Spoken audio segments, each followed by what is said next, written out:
এবার তৃণমূলের প্রাক্তন বিধায়কের কার্যালয়ে পড়ল তালা। বারাবণী বিধানসভার প্রাক্তন বিধায়ক তথা আসানসোল পৌর নিগমের মেয়র বিধান উপাধ্যায়ের তৃণমূল কার্যালয়ে তালা মারল বারাবণী বিডিও দফতর। সরকারি জায়গায় এই তৃণমূল কার্যালয় ছিল বলে জানা যায়। অন্যদিকে প্রাক্তন বিধায়ক বিধান উপাধ্যায় বলেন, এটা কমিউনিটি হল ছিল বলেই আমি এখানে বসতাম।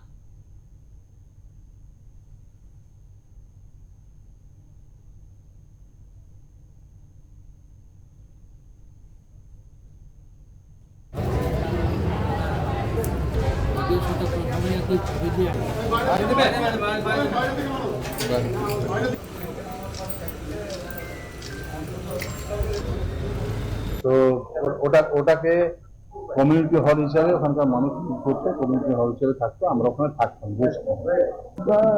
বলবো আর কি, মানে যা যা চলছে বলে আর কি পাবো।